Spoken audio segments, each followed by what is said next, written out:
It was a pleasure to burn. It was a special pleasure to see things eaten, to see things blackened and changed.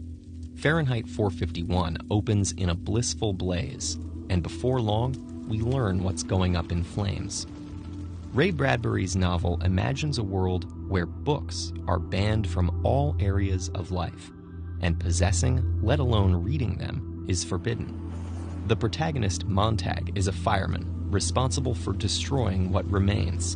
But as his pleasure gives way to doubt, the story raises critical questions of how to preserve one's mind in a society where free will, self-expression, and curiosity are under fire.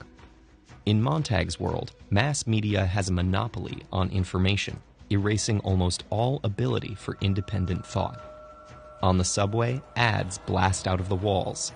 At home, Montag's wife Mildred listens to the radio around the clock, and 3 of their parlor walls are plastered with screens. At work, the smell of kerosene hangs over Montag's colleagues, who smoke and set their mechanical hound after rats to pass the time.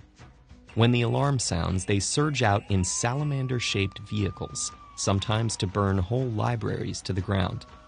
But as he sets tomes ablaze day after day like black butterflies, Montag's mind occasionally wanders to the contraband that lies hidden in his home. Gradually, he begins to question the basis of his work. Montag realizes he's always felt uneasy, but has lacked the descriptive words to express his feelings in a society where even uttering the phrase "once upon a time" can be fatal. Fahrenheit 451 depicts a world governed by surveillance, robotics, and virtual reality, a vision that proved remarkably prescient, but also spoke to the concerns of the time. The novel was published in 1953, at the height of the Cold War.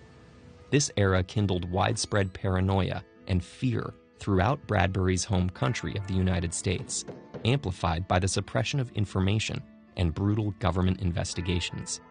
In particular, this witch hunt mentality targeted artists and writers who were suspected of communist sympathies. Bradbury was alarmed at this cultural crackdown. He believed it set a dangerous precedent for further censorship, and was reminded of the destruction of the Library of Alexandria and the book burning of fascist regimes. He explored these chilling connections in Fahrenheit 451, titled after the temperature at which paper burns. The accuracy of that temperature has been called into question, but that doesn't diminish the novel's standing as a masterpiece of dystopian fiction. Dystopian fiction as a genre amplifies troubling features of the world around us and imagines the consequences of taking them to an extreme. In many dystopian stories, the government imposes constrictions onto unwilling subjects. But in Fahrenheit 451, Montag learns that it was the apathy of the masses that gave rise to the current regime. The government merely capitalized on short attention spans and the appetite for mindless entertainment, reducing the circulation of ideas to ash. As culture disappears, imagination and self-expression follow.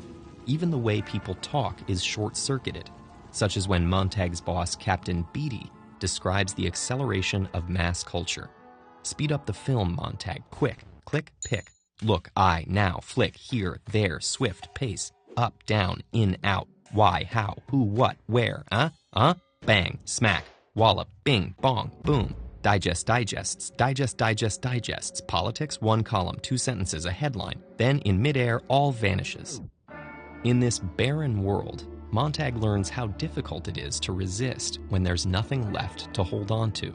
Altogether, Fahrenheit 451 is a portrait of independent thought on the brink of extinction, and a parable about a society which is complicit in its own combustion.